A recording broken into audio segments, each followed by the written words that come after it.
Victor Osimhen semble toujours intéresser Manchester United, mais on lui a déconseillé de signer pour le club et il est parti à Naples. La longue saga du transfert du tueur à gages nigérian l'été dernier a finalement abouti à son transfert à Galatasaray.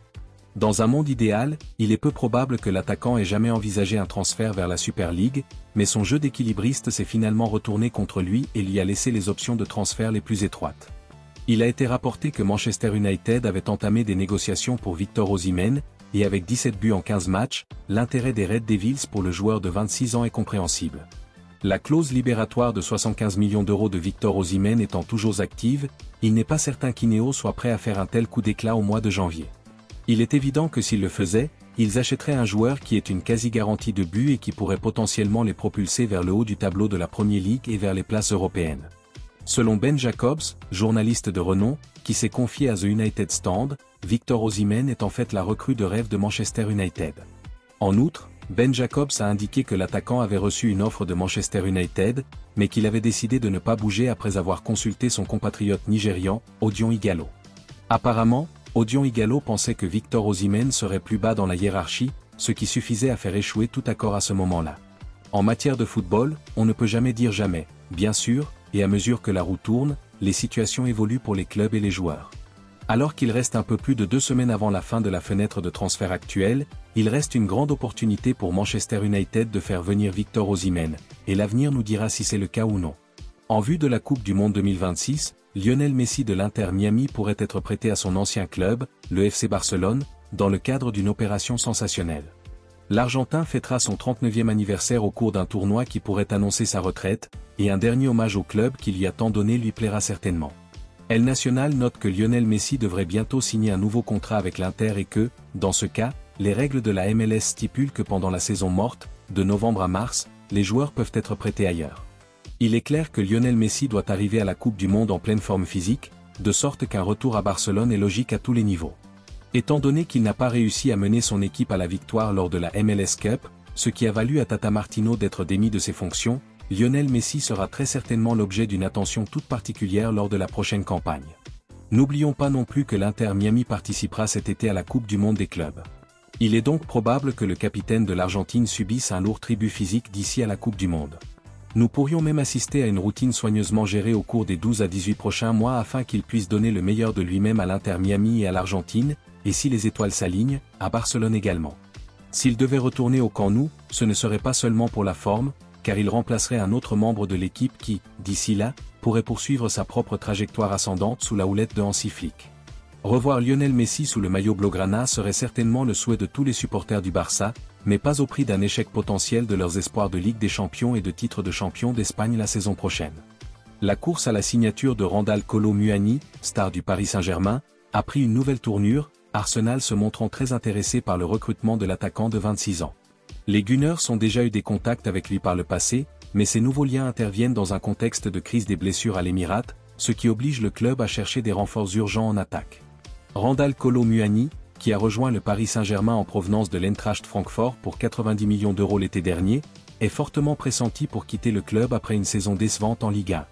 Avec seulement 2 buts et une passe décisive en 14 apparitions, l'international français a du mal à reproduire la forme électrique qu'il a montrée en Allemagne. Tottenham, la Juventus et Manchester United sont tous liés à l'attaquant polyvalent.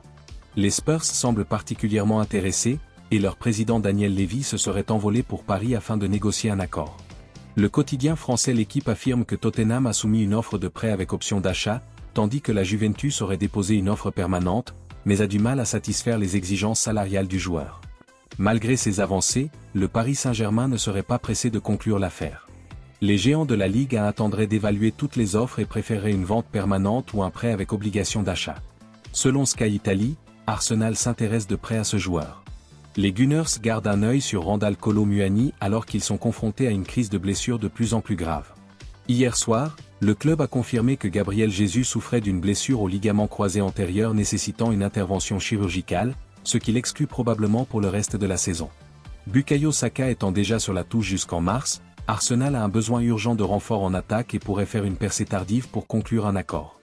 La polyvalence de Randal Kolo Muani et sa capacité à jouer sur toute la ligne d'attaque en font un candidat idéal pour Arsenal. Ailleurs, Arsenal tenterait de recruter Dusan Vlahovic en janvier, mais une première offre de prêt a été rejetée par la Juventus. L'international serbe pourrait quitter la Juventus dans un avenir proche car il n'a pas encore signé de nouveau contrat avec les géants de la Serie A, ce qui a conduit ces derniers à s'intéresser à Randal Kolo Muani du Paris Saint-Germain. C'est ce que rapporte Football Transfer, qui affirme qu'Arsenal n'a pas réussi à obtenir un prêt pour Dusan Vlahovic, et qu'un contrat permanent aurait peut-être plus de chances de convaincre la Juventus. Cependant, il reste à voir si les Gunners reviendront à la charge avec une telle offre pour Dusan Vlahovic, Football Transfer suggérant que l'attaquant du RB Leipzig Benjamin Sesko reste leur priorité, dans une transaction qui pourrait attendre jusqu'à l'été.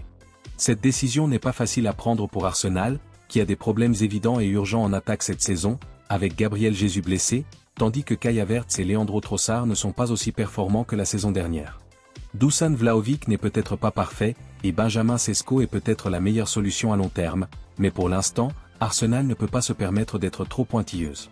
Même si Dusan Vlahovic n'est pas idéal, il a combiné 15 buts et passes décisives depuis le début de la saison, il serait donc certainement une option supérieure à Kai Havertz, et il permettrait à l'équipe de couvrir Gabriel Jesus, qui pourrait être absent pendant un certain temps. De plus, il n'y a aucune garantie qu'Arsenal puisse obtenir Benjamin Sesko cet été, alors qu'il est susceptible d'être demandé par de nombreux clubs européens de premier plan. Dusan Vlahovic pourrait être plus réaliste en raison de sa situation à la Juventus, il sera donc intéressant de voir comment cette saga évoluera.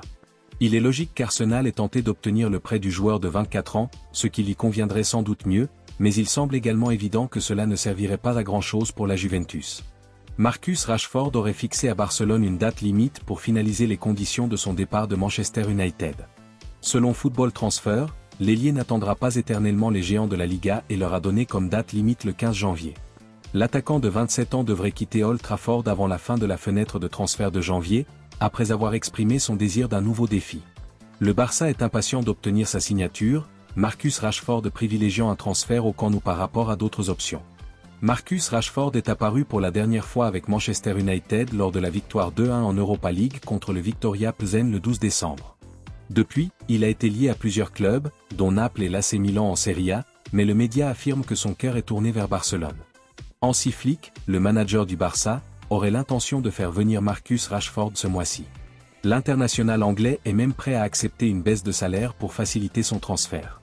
Toutefois, il a clairement indiqué que le Barça devait conclure l'accord rapidement, afin de laisser à ses représentants le temps d'explorer d'autres possibilités en cas d'échec de l'opération. Après la victoire de Manchester United en FA Cup contre Arsenal dimanche, le manager Ruben Amorim a été interrogé sur l'avenir de Marcus Rashford au club, mais il est resté timide sur la situation. Il a déclaré « Je ne sais pas. Nous verrons. C'est un joueur de Manchester United. Il doit travailler et représenter le club qu'il aime. Mais je dois prendre des décisions, et c'est comme ça. Nous verrons ce qui se passera au prochain match. » Un transfert à Barcelone pourrait être le nouveau départ dont Marcus Rashford a besoin en ce moment, et les géants espagnols pourraient être en mesure de tirer le meilleur de lui une fois de plus. Le propriétaire de Manchester United, Sir Jim Ratcliffe, s'apprête à prendre une nouvelle décision controversée qui risque d'aliéner encore plus de fans, Marcus Rashford pouvant être l'un des 3 joueurs à quitter le club au cours de la période actuelle. Marcus Rashford a fait du FC Barcelone sa destination préférée et a apparemment même donné aux géants catalans une date limite à laquelle il souhaite que l'accord soit conclu. La cupidité de Kobbie Mainoo pourrait le conduire au Bayern Munich, tandis qu'Alejandro Garnacho serait mécontent de son sort sous Ruben Amorim. Si l'on considère que ces 3 joueurs ont des raisons suffisamment convaincantes pour vouloir quitter le club d'Old Trafford, leur vente pourrait sembler tout à fait logique. Comme le rapporte The Telegraph, le fait que la vente du trio génère un pur profit pour le club rend la proposition incroyablement favorable pour Sir Jim Ratcliffe également. Cependant, tous les 3 ont grandi dans le centre de formation de Manchester United et Alejandro Garnacho a d'abord passé du temps dans les centres de formation de Retafe et de l'Atlético Madrid, mais il pourrait également être considéré comme un enfant du pays. À cet égard, il serait catastrophique pour les relations publiques du club que Sir Jim Ratcliffe décide d'approuver les accords et de ne pas avoir à se soucier des règles de profit et de durabilité de la Premier League cet été. Sans compter que cela affaiblirait considérablement l'équipe de Ruben Amorim à ce stade de la saison.